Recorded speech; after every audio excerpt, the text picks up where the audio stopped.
নবীজি একটা কবরের পাশ দিয়ে যাচ্ছেন, তিনি থেমে গেলেন, থেমে গিয়ে বলছেন এই কবর দুটোতে আযাব হচ্ছে। কি হচ্ছে? কবরের আযাব।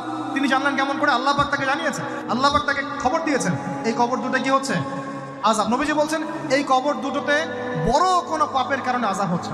সাহাবীরা বলছেন তাহলে কি কারণে হচ্ছে ইয়া রাসূলুল্লাহ? তিনি বলছেন একজন পেশাব পায়খানা করে, স্পেশালি পেশাব করে এই ছিটা ফোঁটা থেকে সে সতর্ক থাকতো না। ওই যে বলেন আমাদের ছেলেরা, প্যান্ট খারাপ ভাই, নামাজে যেতে পারবো না, নামাজে ডাকলে বলে ভাই প্যান্ট নষ্ট। তোমরা ভালো করে হাদিসটা শোনো, এই ব্যক্তি বড় কোনো পাপ করে নাই, সে পেশাব করার পরে পবিত্র হতো না, মানে এর ছিটা ফোঁটা থেকে সাবধান থাকতো না, এই কারণে কবরে আযাব দেওয়া হচ্ছে, বলেন নাউযুবিল্লাহ। অন্য হাদিসে নবীজি বলছেন বেশিরভাগ কবরের শাস্তি পেশাবের ছিটা ফোঁটার কারণে হয়। আরেকটা কবর, সেই কবরে তিনি বলছেন এই কবরে আযাব দেওয়া হচ্ছে এই ব্যক্তি চগলখুরি করতো। কি করতো? চগলখুরি, মানে একজনের কথা আরেকজনকে লাগাইতো, আরেকজনের কথা আরেকজনকে লাগাইতো। এই কাজ করে না এখন সমাজের মানুষ?